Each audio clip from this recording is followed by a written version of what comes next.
नमस्कार विद्यार्थी मित्रांनो, स्वागत आहे आपल्या गुडविल्समध्ये. तर आजच्या करंट अफेअर आपण बघणार आहोत, ज्याच्यामधील पहिला प्रश्न आहे, डिजिलॉकर हे ॲप कशाशी संबंधित आहे? व्यक्तीची महत्त्वाची कागदपत्रे ठेवण्यासाठी, बँकेचे महत्त्वाचे व्यवहार करण्यासाठी, लग्न जमवण्यासाठी, का शासनाविरुद्ध तक्रार करण्यासाठी? तर याचं उत्तर आहे पर्याय क्रमांक 1, व्यक्तीची महत्त्वाची कागदपत्रे ठेवण्यासाठी. डिजिलॉकर या ॲपमध्ये तुम्ही आधार कार्ड, पॅन कार्ड किंवा 10वी-12वी मार्कशीट आहे, या म्हणजे ॲपमध्ये रजिस्टर केल्यानंतर तुम्ही हे सर्व कागदपत्रे हवं तेव्हा तुम्हाला उपलब्ध करून घेऊ शकता.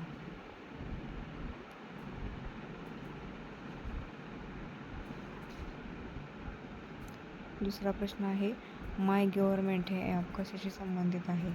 शासकीय योजनांबाबत, व्यक्तीची महत्त्वाची कागदपत्रे ठेवण्यासाठी, नागरिकांना सूचना व कल्पना, केंद्रीय व स्थानिक संस्थांना सांगण्यासाठी, शासनाविरुद्ध तक्रार करण्यासाठी. तर याचं योग्य उत्तर आहे पर्याय क्रमांक 3.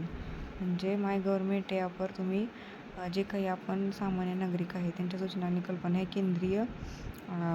केंद्र सरकारपर्यंत किंवा स्थानिक संस्थांपर्यंत आपण पोहोचवू शकतो. तिसरा प्रश्न आहे, युनेस्को प्रेस स्वतंत्रता पुरस्कार खालीलपैकी कोणत्या देशाच्या पत्रकारांना देण्यात आला? भारत, इथं पॅलेस्टाईन आहे, व्हॅलेंटाईन नाही, इथं पॅलेस्टाईन आहे, अमेरिका आणि चीन. तर याचं उत्तर आहे पर्याय क्रमांक 2, पॅलेस्टाईन. ओके.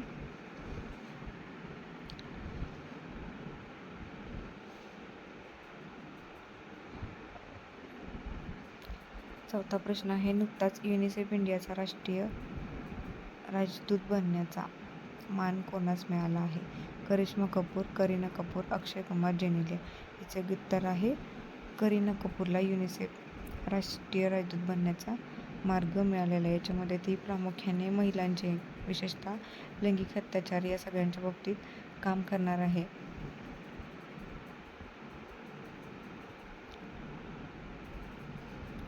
पाचवा प्रश्न आहे, मासिक पाळीसाठी सुट्टी देणारे भारतातील पहिले विद्यापीठ कोणते? हा प्रश्न इथं का विचारला गेला आहे, तर सध्या पंजाबमध्ये 1 दिवसाची मासिक पाळीसाठी सुट्टी देण्याचा प्रस्ताव एका विद्यापीठाने मान्य केलेला आहे. असं पहिलं विद्यापीठ कोणतं आहे खालीलपैकी? Cochin university science and technology Kerala, Punjab national university, Columbia national university, Guwahati university. योग्य उत्तर आहे Cochin university science and technology केरळमध्ये 1 दिवसीय मासिक पाळीसाठी सुट्टी देण्याचं म्हणजे हे पहिलं विद्यापीठ आहे भारतातलं. आणि सध्या असं नवीन रिसेंटली आत्ता कुठलं विद्यापीठ आहे ज्यानं असा निर्णय घेतला आहे, तर ते आहे पंजाब नॅशनल युनिव्हर्सिटी.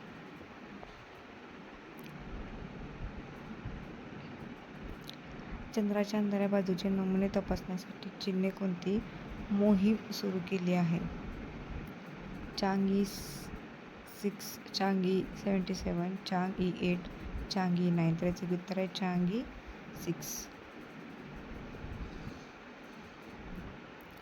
सातवा आहे, जगातील पहिली AI प्रवक्ता कोणत्या देशाने सादर केली आहे? AI म्हणजे आर्टिफिशियल इंटेलिजन्स प्रवक्ता. अमेरिका, चीन, युक्रेन आणि भारत.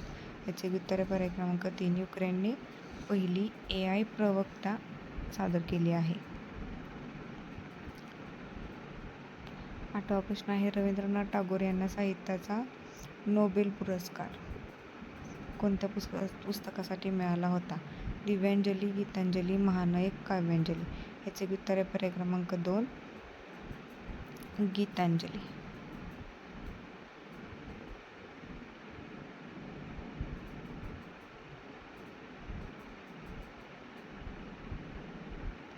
भारताचे राष्ट्रगीत जन गण मन हे कोणी लिहिले आहे? रवींद्रनाथ टागोर, बंकिमचंद्र चटर्जी, हृदयनाथ मंगेशकर, दीनानाथ मंगेशकर. योग्य उत्तर आहे रवींद्रनाथ टागोर यांनी जन गण मन राष्ट्रगीत लिहिले आहे. तसेच श्रीलंकेचे राष्ट्रगीत सुद्धा रवींद्रनाथ टागोर यांनी लिहिलेलं आहे. हा शेवटचा प्रश्न आहे, जागतिक कविता दिन कधी साजरा केला जातो? 7 मे, 21 मार्च, 20 मार्च, 25 मार्च. याचं उत्तर आहे पर्याय क्रमांक 2, 21 मार्च रोजी हा जागतिक कविता दिन साजरा केला जातो. तर अशा प्रकारे आजच्या आपण करंट अफेअरचे 10 प्रश्न बघितलेले आहेत. त्याची PDF आपल्याला आपल्या गुडविल नॉलेजच्या चॅनलवरती मिळून जाईल. थँक्यू.